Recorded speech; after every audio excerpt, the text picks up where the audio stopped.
성령님 좋은 아침입니다. 이 시간 성령님을 초청합니다. 오늘도 내 안에 오셔서 하나님을 기쁘시게 드릴 것을 소원하게 해주세요. 오늘 말씀을 통해 구체적으로 무엇을 해야 할지를 깨닫게 해주세요. 깨달은 것을 삶 속에서 실천할 수 있도록 도와주세요. 아멘. 오늘 함께 나누실 하나님 말씀은 레위기 26장 1절에서 13절까지 말씀입니다. 제 26장.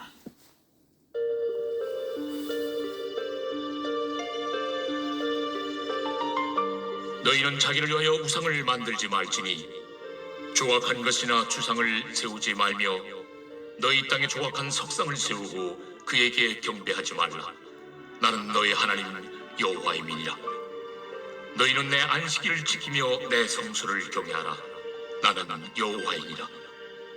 너희가 내 규례와 계명을 준행하면 내가 너희에게 철따라 비를 주리니 땅은 그 산물을 내고 밭의 나무는 열매를 맺으리라. 너희의 타작은 포도 딸 때까지 미치며 너희의 포도 따는 것은 파종할 때까지 미치니 너희가 음식을 배불리 먹고 너희의 땅에 안전하게 거주하리라. 내가 그 땅에 평화를 줄 것인즉 너희가 누울 때 너희를 두렵게 할 자가 없을 것이며 내가 사나운 짐승을 그 땅에서 제할 것이요 칼이 너희의 땅에 두루 행하지 아니할 것이며 너희의 원수들을 쫓으리니 그들이 너희 앞에서 칼에 엎드러질 것이라. 또 너희 다섯이 백을 쫓고 너희 백이 만을 쫓으리니 너희 대적들이 너희 앞에서 칼에 엎드러질 것이며 내가 너희를 돌보아 너희를 번성하게 하고 너희를 창대하게 할 것이며 내가 너희와 함께한 내 언약을 이행하리라.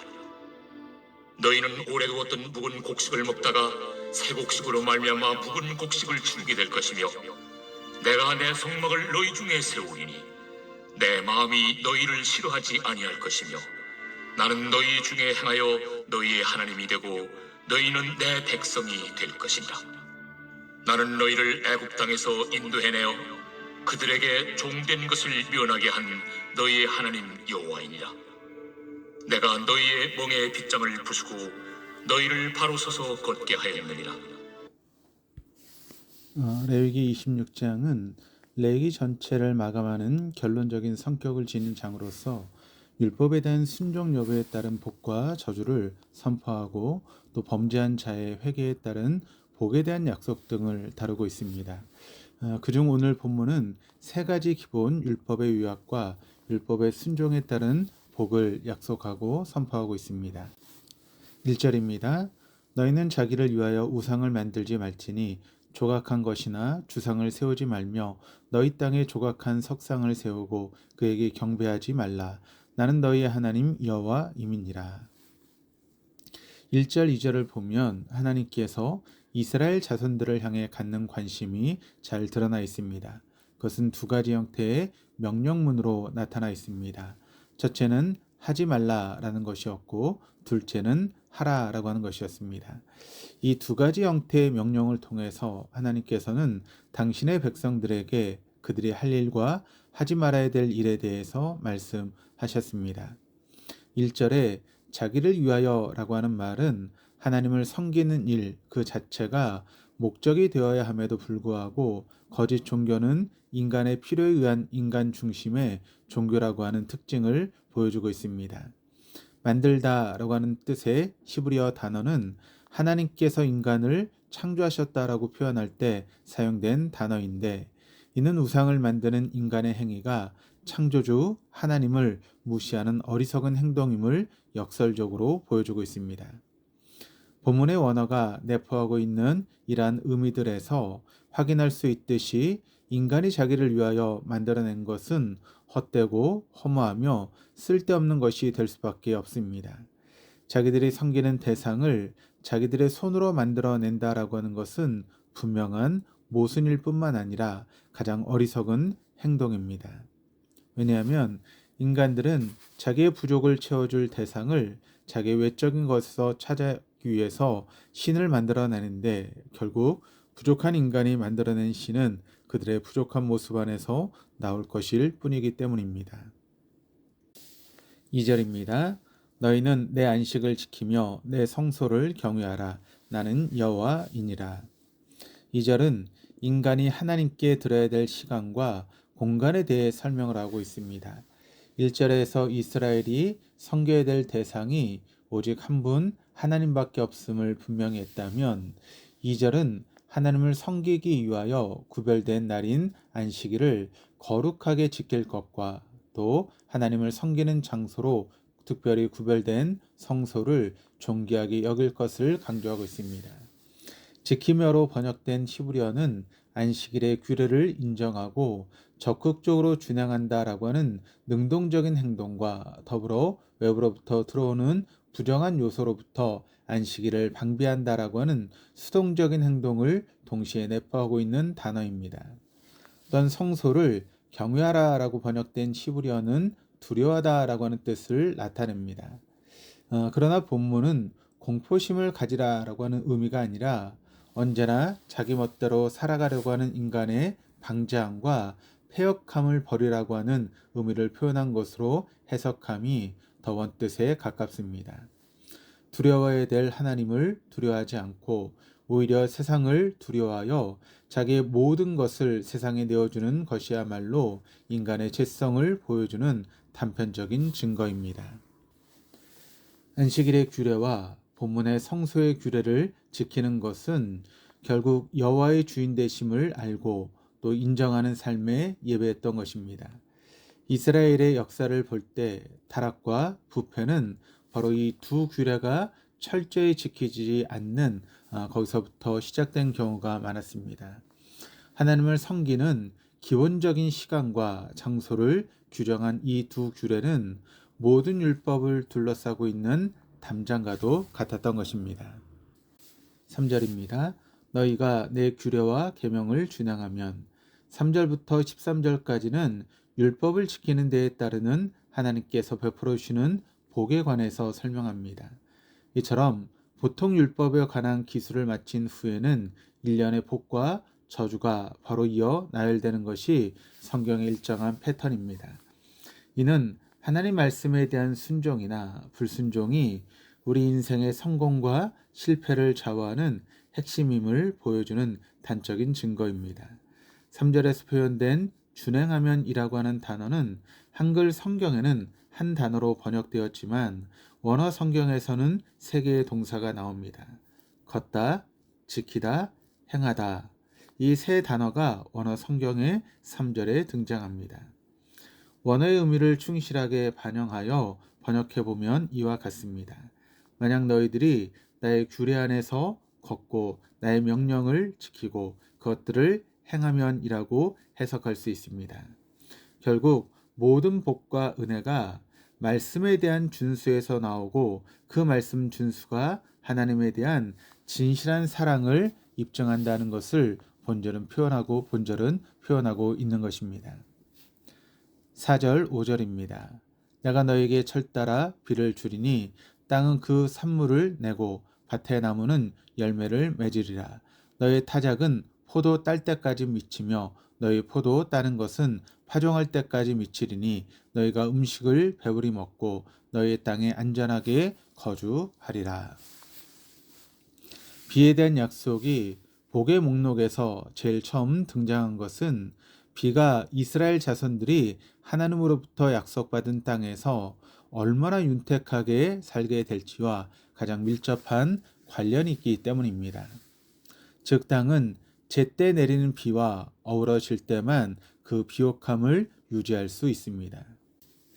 본문은 아무 때나 내리는 비를 의미하는 것이 아니라 시기적절하게 내리는 비에 대한 약속을 나타냅니다. 5절은 농부에게 가장 즐거운 시간인 추수가 풍성하게 이뤄질 것을 약속하신 것이며 더욱이 다음 추수를 위한 씨 뿌리는 일까지 약속된 것은 최고의 기쁨이 그들에게 찾아오리라라고 하는 것을 표현했다라고 볼 수 있습니다. 또한 풍성한 수확과 더불어 안전하게 그 땅에서 거주할 것을 약속하시며 이스라엘의 안위는 군사적인 요소에 의해서 주어지는 것이 아니라 근본적으로 하나님과의 신뢰 관계에서 비롯되는 것임을 표현해주고 있는 것입니다. 6절에서 7절입니다.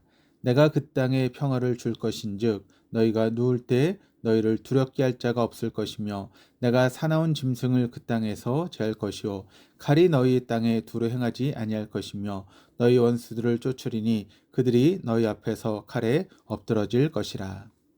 6절은 풍성한 수확을 모두 마치고 농한기에 접어든 백성들의 편안한 모습을 연상케 합니다. 이러 볼 때 본문은 하나님께서 많은 수확만을 약속한 것이 아니라 다음에 추수가 있기까지 농한기에도 모든 백성의 삶이 하나님의 은혜 가운데 평화를 누리게 될 것을 약속하신 것이라고 볼 수 있습니다. 8절에서 9절입니다. 또 너희 다섯이 백을 쫓고 너희 백이 만을 쫓으리니 너희 대적들이 너희 앞에서 칼에 엎드러질 것이며 내가 너희를 돌보아 너희를 번성하게 하고 너희를 창대하게 할 것이며 내가 너희와 함께 한 내 언약을 이행하리라. 8절은 아무리 많은 숫자의 적이라고 할지라도 하나님께서 뽑으신 소수의 군사로 파멸시킬 수 있을 것이다 라고 하는 의미입니다. 이로 보건대 하나님 나라에 속해 있는 백성이 악한 세상에서 승리하는 비결은 숫자가 많고 적음에 달린 것이 아니라 그의 백성이 하나님의 뜻에 순종하는 자들인지에 대한 여부와 대장 되시는 그리스도를 쫓는 순종하는 자세를 가졌는지 아닌지에 달려 있음을 간접적으로 말해주고 있습니다. 9절에 돌보아라고 번역된 히브리어는 얼굴을 향하리라 라고 하는 단어로 번역될 수 있습니다. 9절의 약속은 하나님께서 창세기에서 아브라함에게 하셨던 약속을 떠올리게 합니다. 세월이 지나도 변치 않는 하나님의 약속을 신뢰할 수 있는 저 여러분 될 수 있기를 축복합니다. 10절에서 12절입니다. 너희는 오래 두었던 묵은 곡식을 먹다가 새 곡식으로 말미암아 묵은 곡식을 치우게 될 것이며 내가 내 성막을 너희 중에 세우리니 내 마음이 너희를 싫어하지 아니할 것이며 나는 너희 중에 행하여 너희의 하나님이 되고 너희는 내 백성이 될 것이니라. 10절을 원어 성경으로 직역하면 다음과 같습니다. 너는 저장된 곡식을 새 곡식 앞에서 밖으로 가지고 나갈 것이다. 이는 지난번 추수할 때 곡식의 양이 너무 많았기 때문에 새로 추수할 때가 찾아왔어도 아직 곳간에 곡식이 많이 남아있을 정도로 되었다라고 하는 뜻입니다. 즉 하나님의 넘치는 은혜로 인하여 연이어서 풍년이 올 것이다 라고 하는 사실을 수사적으로 표현한 것입니다. 11절은 하나님께서 이스라엘 자손들 가운데 거하시겠다는 내용의 말씀을 하나님의 장막을 그들 가운데 두시겠다라고 하는 말씀으로 표현하신 것입니다. 12절에 행하여 라고 번역된 히브리어는 이리저리 걸어 다니다 라고 하는 뜻이 있습니다.